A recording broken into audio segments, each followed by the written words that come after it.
संसार और निष्काम कर्म। ब्राह्म भक्त पूछता है, महाराज, बिना सब त्याग किए क्या ईश्वर नहीं मिलते?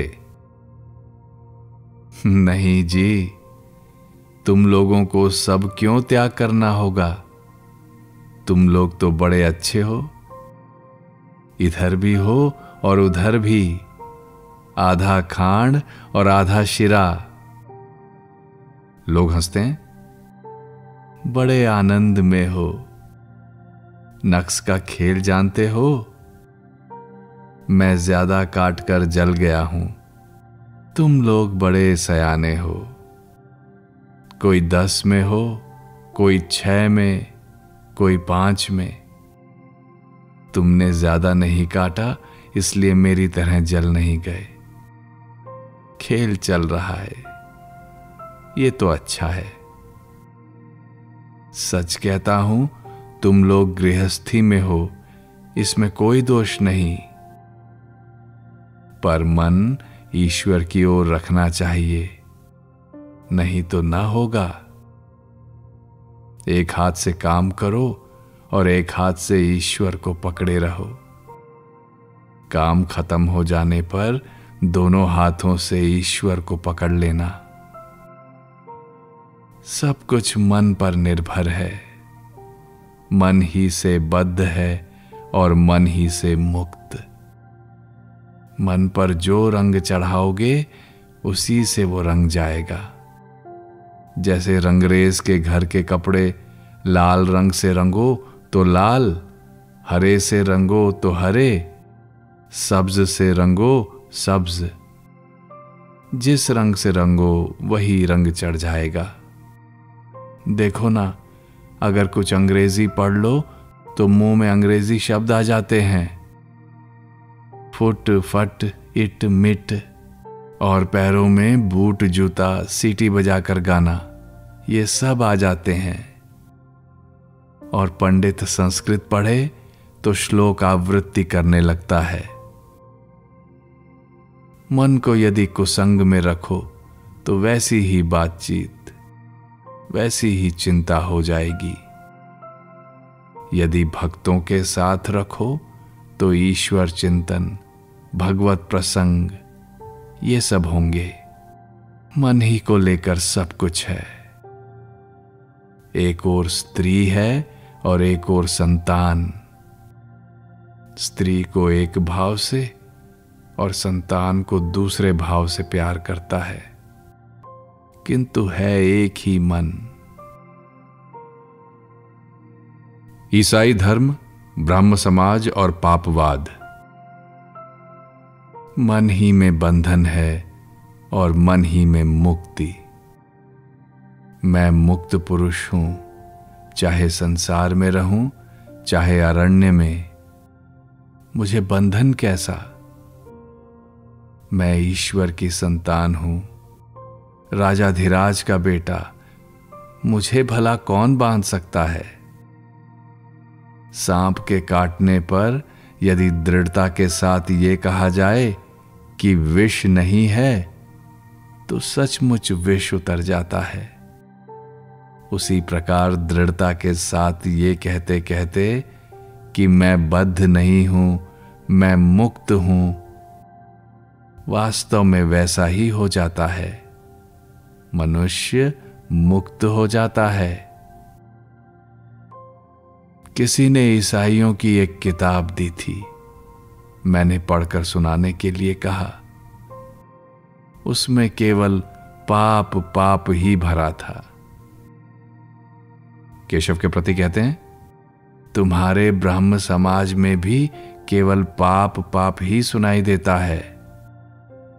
जो व्यक्ति बार बार मैं बद्ध हूं, मैं बद्ध हूं कहता रहता है, वह बद्ध ही हो जाता है। जो दिन रात मैं पापी हूं, मैं पापी हूं यही रटता रहता है, वह सचमुच पापी ही बन जाता है।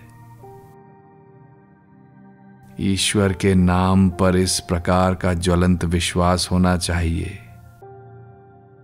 क्या मैंने उनका नाम लिया है? अब भी मुझ में पाप रह सकता है? मुझ में भला पाप कैसा, मुझे भला बंधन कैसा?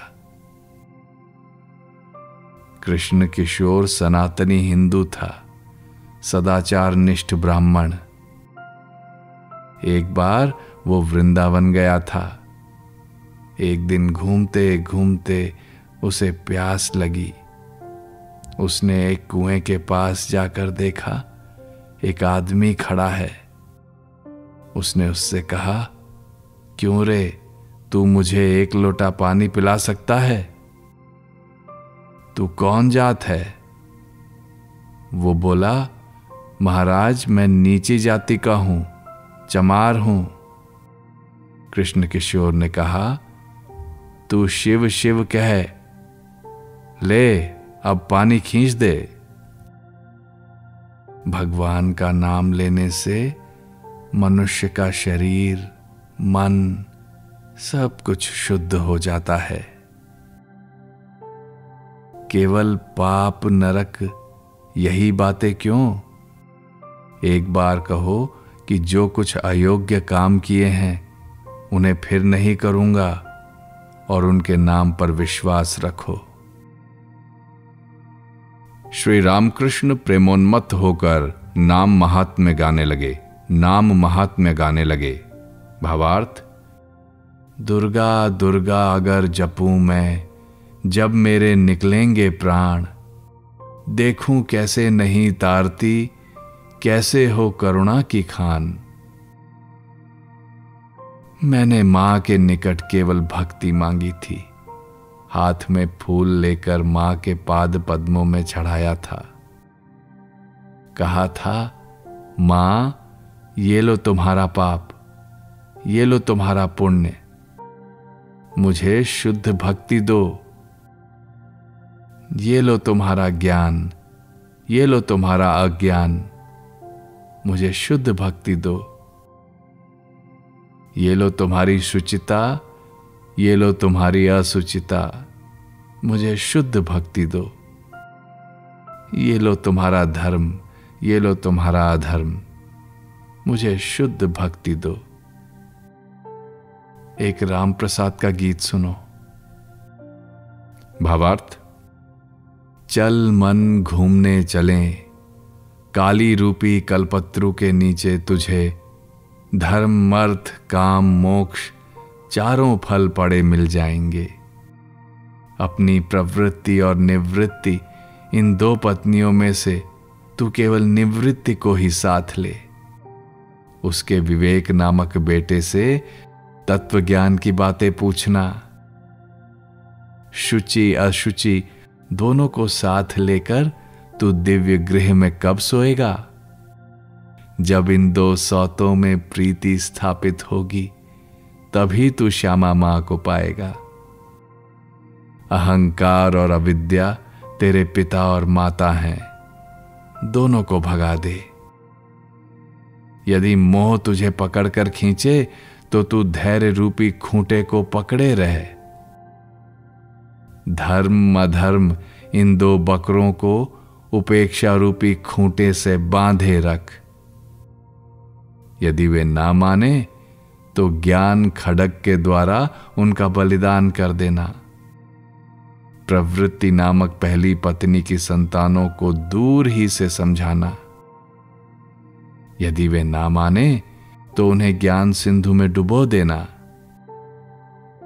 राम प्रसाद कहता है, ऐसा करने पर तू यम को सही जवाब दे सकेगा और तभी तू सच्चा मन होगा। गाना समाप्त होने पर श्री रामकृष्ण बोले, संसार में रहकर ईश्वर लाभ क्यों नहीं होगा? जनक राजा को हुआ था। राम प्रसाद ने कहा था, यह संसार धोखे की जगह है, परंतु ईश्वर के चरण कमलों में भक्ति होने पर यह संसार मौज की जगह है। मैं यहां खाता पीता और मौज उड़ाता हूं। जनक राजा महातेजस्वी था, उसकी किसी बात में कसर नहीं थी। उसने यह और वह दोनों बाजू संभाल कर दूध का प्याला पिया था। सब हंसने लगे, परंतु कोई एकदम फट से राजा जनक नहीं बन जाता। जनक राजा ने निर्जन में बहुत तपस्या की थी। संसार में रहते हुए भी बीच बीच में एकांतवास करना चाहिए। गृहस्थी से बाहर निकलकर एकांत में अकेले रहकर अगर भगवान के लिए 3 दिन ही रोया जाए तो वो भी अच्छा है।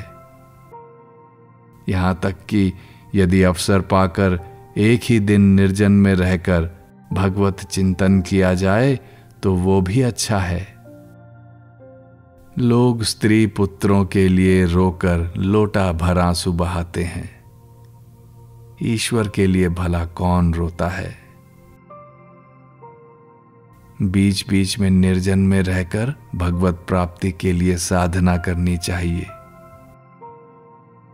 संसार के भीतर विशेषकर कामकाज की झंझट में रहकर प्रथम अवस्था में मन को स्थिर करते समय अनेक बाधाएं आती हैं। जैसे रास्ते के किनारे लगाया हुआ पेड़, जिस समय वो पौधे की स्थिति में रहता है उस समय घेरा न लगाने पर गाय बकरियां खा जाती हैं। प्रथम अवस्था में घेरा, किंतु बाद में तना मजबूत होने पर घेरे की आवश्यकता नहीं रहती। फिर उसे हाथी बांधने पर भी कुछ नहीं होता। रोग तो हुआ है सन्निपात का, पर जिस कमरे में सन्निपात का रोगी है उसी कमरे में पानी का घड़ा और इमली का अचार रखा है। अगर रोगी को आराम पहुंचाना चाहते हो तो पहले उसे उस कमरे से हटाना होगा।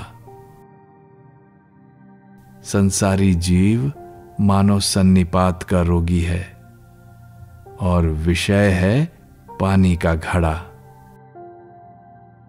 विषय भोग तृष्णा मानो जल तृष्णा है। इमली अचार की बात सिर्फ सोचते ही मुंह में पानी आ जाता है। वे चीजें पास नहीं लानी पड़ती। ऐसी चीज रोगी के कमरे में ही रखी है। संसार में स्त्री सहवास ऐसी ही चीज है। इसीलिए निर्जन में जाकर चिकित्सा कराना आवश्यक है। विवेक वैराग्य प्राप्त करके संसार में प्रवेश करना चाहिए। संसार समुद्र में काम क्रोध आदि मगरमच्छ हैं। बदन में हल्दी मलकर पानी में उतरने पर मगर का डर नहीं रहता। विवेक वैराग्य ही हल्दी है। सद सत विचार का नाम विवेक है।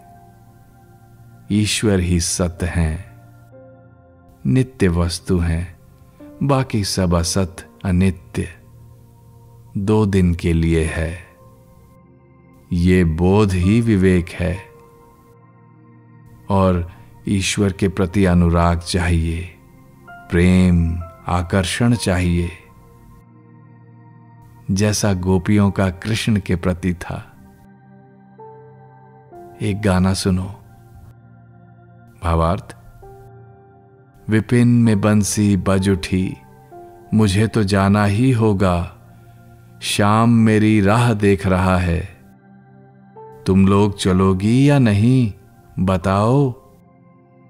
तुम लोगों के लिए शाम एक नाम है, पर सखी मेरे लिए शाम हृदय की व्यथा है। बंसी तुम्हारे कान में बजती है, पर मेरे लिए तो वो हृदय में बजती है। शाम की बंसी बज रही है। हे राधे, अब चलो, तुम्हारे बिना कुंज में शोभा नहीं आती। श्री रामकृष्ण ने अश्रुपूर्ण नेत्रों से यह गीत गाते गाते केशवादी भक्तों से कहा, राधा कृष्ण को मानो या ना मानो, पर उनके इस आकर्षण को तो ग्रहण करो। ईश्वर के लिए इस प्रकार की व्याकुलता हो, इसके लिए प्रयत्न करो। व्याकुलता के आते ही उन्हें प्राप्त किया जा सकता है। भाटा शुरू हो गया। जहाज कलकत्ते की ओर तेजी से बढ़ रहा है, इसलिए पुल पार कर कंपनी के बगीचे की ओर और थोड़ी दूर तक ले जाने के लिए कप्तान को आदेश दिया गया। जहाज कितनी दूर आ पहुंचा है, इसकी अधिकांश लोगों को सुध नहीं है। वे मग्न होकर श्री रामकृष्ण की बातें सुन रहे हैं। समय कैसे चला जा रहा है, इसका होश नहीं है। अब मुरमुरे और नारियल के टुकड़े बांटे गए। सबने थोड़ा थोड़ा लेकर खाना शुरू किया। आनंद की हाट लगी है। केशव ने मुरमुरे आदि लाने की व्यवस्था की थी। ऐसे समय श्री रामकृष्ण के ध्यान में आया कि विजय और केशव दोनों ही संकुचित होकर बैठे हुए हैं। तब जिस प्रकार दो नादान बच्चों में झगड़ा हो जाने पर कोई बड़ा व्यक्ति समझौता करा देता है, उसी प्रकार श्री रामकृष्ण उन दोनों के बीच समझौता कराने लगे। सर्वभूत हिते रत। श्री रामकृष्ण केशव के प्रति कहते हैं, अजी ये विजय आए हैं। तुम लोगों का झगड़ा विवाद मानो शिव और राम की लड़ाई है। राम के गुरु शिव हैं, दोनों में युद्ध भी हुआ, फिर संधि भी हो गई। पर शिव के भूत प्रेत और राम के बंदर ऐसे थे कि उनका झगड़ना किचकिचाना रुकता ही नहीं था। सब जोर से हंस पड़े। अपने ही लोग हैं, ऐसा होता ही है। लव कुश ने भी राम के साथ युद्ध किया था।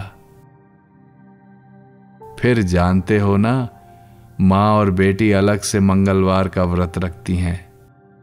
मानो मां का मंगल और बेटी का मंगल अलग अलग है,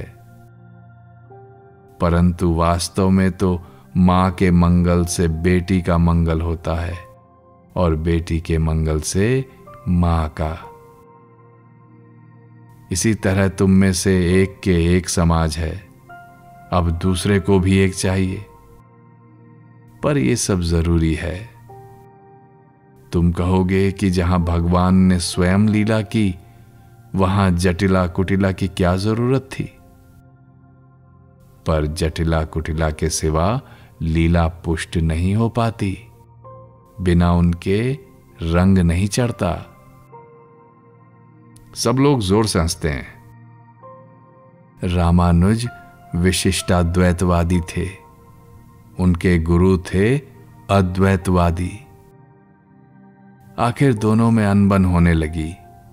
गुरु शिष्य आपस में एक दूसरे के मत का खंडन करने लगे। ऐसा हुआ करता है, चाहे जो कुछ हो, फिर भी हैं तो अपने ही।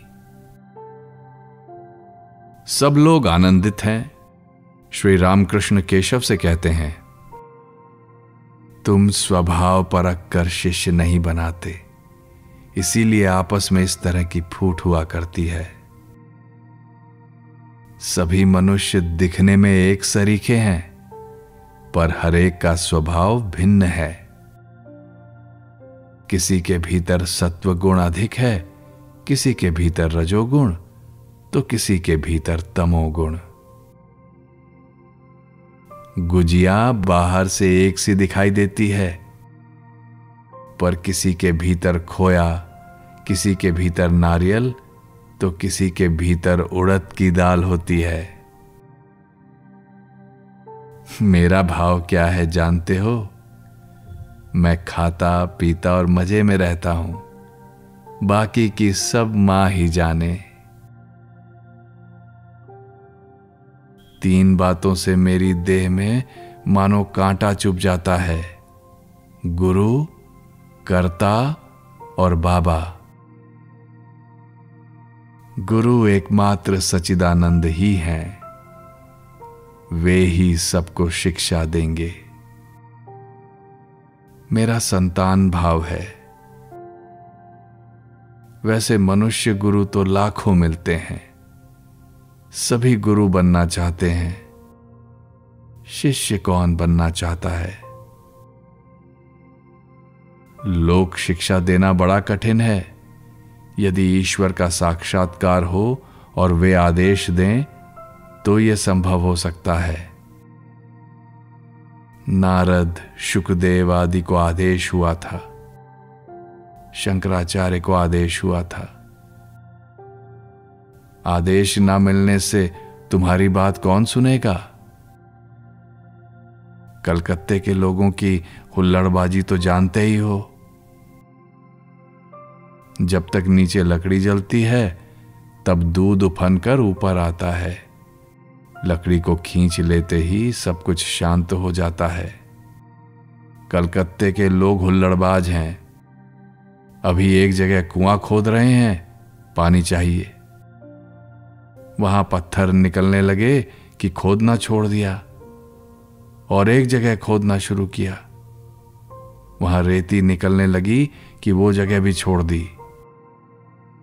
फिर दूसरी जगह खोदने ही लगे। यही तो उनका हाल है। परंतु आदेश मिला है, ये केवल मन में सोच लेने से नहीं चलता। ईश्वर सचमुच ही दर्शन देते हैं और बातचीत करते हैं।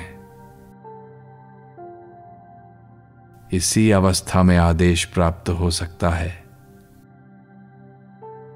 इस प्रकार आदेश प्राप्ति व्यक्ति की बातों में कितना जोर होता है।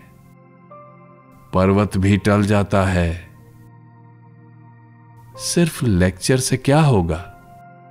लोग कुछ दिन सुनेंगे, फिर भूल जाएंगे, उसके अनुसार नहीं चलेंगे। पूर्व कथा। भाव नेत्रों से हालदार पुकुर का दर्शन। उस ओर हालदार पुकुर नाम का एक तालाब है। कुछ लोग उसके किनारे रोज सवेरे पाखाना फिरा करते थे। जो लोग सवेरे स्नान आदि के लिए आते, वे ये देखकर उनके नाम से खूब चिल्लाते, खूब कोसते। पर दूसरे दिन फिर वही हाल। पाखाना फिरना बंद नहीं होता। तब लोगों ने कंपनी को यह बात जताई। कंपनी वालों ने एक चपरासी को भेजा। जब उस चपरासी ने आकर एक कागज चिपका दिया, यहां पाखाना ना फिरे, तब सब बंद हो गया। सब हंसने लगते हैं। लोक शिक्षा देना हो तो चपरासी चाहिए, नहीं तो वो हास्यास्पद बात हो जाती है। खुद ही को नहीं मिला, दूसरों को देने चला। एक अंधा दूसरे अंधे को राह बताते हुए ले चला है। इससे हित होने के बजाय विपरीत ही होता है। ईश्वर लाभ होने पर अंतर्दृष्टि प्राप्त होती है। उस समय किसे कौन सा रोग है ये समझ में आता है। योग्य उपदेश दिया जा सकता है। अहंकार विमूढ़ात्मा कर्ताहम इति मन्यते। आदेश ना मिलने पर मैं लोगों को शिक्षा दे रहा हूं, इस प्रकार का अहंकार होता है। अहंकार होता है अज्ञान का कारण। अज्ञान से ऐसा लगता है कि मैं करता हूं। ईश्वर ही करता है, ईश्वर सब कुछ कर रहे हैं, मैं कुछ नहीं कर रहा हूं। ये बोध हो जाने पर तो मनुष्य जीवन मुक्त हो गया। मैं करता हूं, इस बोध के कारण ही इतना दुख, इतनी अशांति पैदा होती है।